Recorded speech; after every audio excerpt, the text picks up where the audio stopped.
The new trailer for Galactic Racer just dropped, the gameplay trailer, and it's bringing back a character that we didn't think we'd see again, Ben Quadinaros.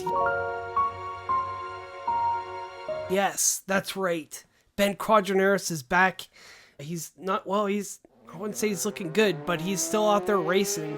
I'm excited that Ben's back. They brought him back for a reason because the fans love Ben.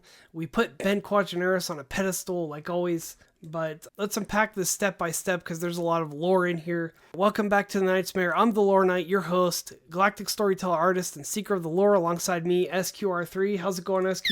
Alright, SQR3 is ready for this. You remember the Boonta Eve Classic, right? Anakin's the scrappy kid pod racing against all these veteran racers out there, all these aliens, and Ben Quadinaros, the tuned pilot with those 4 engines that look massive but kind of fail on him at the beginning, and his pod explodes at the start line. Very embarrassing moment for Ben, and everybody watching was like, oof, that's gotta hurt. But in Star Wars canon, he actually survives that, he's fine, and he keeps on racing whatever Toons do with their lives. Maybe having Toon babies, but the article from IGN confirms it. Somehow he has survived and is still racing all the way through the Galactic Racer's setting post Return of the Jedi. Quadinaros hasn't popped up much since then, just glimpses in comics and books, like becoming a rival to Sebulba over the years. And speaking of Sebulba, that Doug with a massive pod racer, he's back too, now sporting a nice beard, and he looks gruff as ever. You could definitely tell times passed since the Empire fell. The trailers got them both racing in this new era, which ties right into the broader Star Wars timeline. So what's this game all about? Well, it looks like a high-octane racer, very smash and crash. The protagonist is this new character called Shade. Here, let's bring him up. There's Shade. So kind of has a helmet on, fully clothed and gloved so that you can kind of put yourself into the character. We don't know if he's force sensitive or, I mean, he is a human, and I believe in episode 1 they said you kind of have to be force sensitive to race. I don't know if I'm the first one saying this, I might be. You heard it here first on the Knight's Mare. Yeah, he might be force sensitive because Anakin did say humans can't do it. Is he even he might not be human though, too, you know. Maybe we'll find out more, but that's interesting. But Speeder's racing, Speeder's getting wrecked left and right. I'm not sure why there's not more pod racers. Maybe this is a rougher game. Maybe they actually use blasters in this or pulse charges or something. But you'd think there'd be more pod racers as they are the fastest. But yeah, it looks pretty rough, man. It looks, I don't know if I'd want to race that one.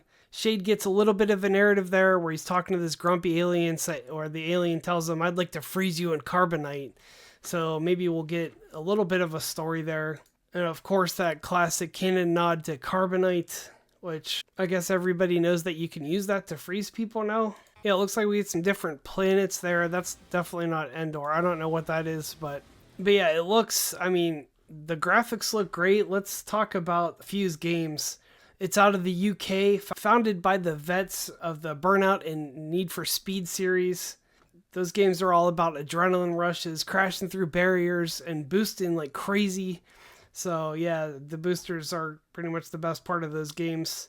But the footage from this does, I mean, say that to me. There's going to be a lot of smashing. There's going to be a lot of, action in this. It kind of reminds me of Mario Kart. I don't know, but Star Wars and a little more dangerous. No mushrooms, maybe. So far we got Ben Quadinaros and Sebulba back again from the Phantom Menace, and hopefully we get a couple more, man. Maybe that one little alien son, maybe his son takes over, and has a vendetta, this little guy. So yeah, we have canon from the old expanded universe, now Legends, where there's stories of Podracers surviving and evolving in the Dark Horse comics.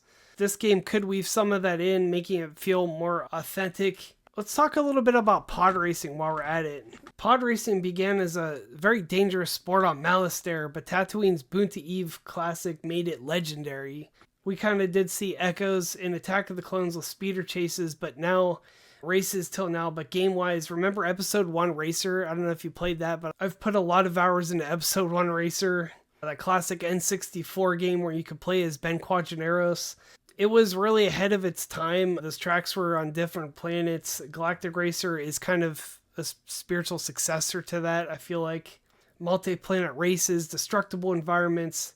It looks like we're going to be on Hoth and Endor. Oh, that was Endor. A new acid planet. I'm kind of hoping for this one that we do get some DLC for Anakin Skywalker's pod. I mean, it's still going to be out there somewhere, right? Yeah, another win for Star Wars in 2026. I can't wait for this game. Let me know what you think in the comments. Are you going to be buying? There's Ben Quadinaros, man. Look at him, man. He looks older, wrinkled. He looks like he's seen some stuff. Sebulba's pod right there. It looks like he still has the same pod. There it is, 2026. Let me know if you're getting this. Thanks for watching. Don't forget to hit that subscribe button and like the video, and I will see you next time.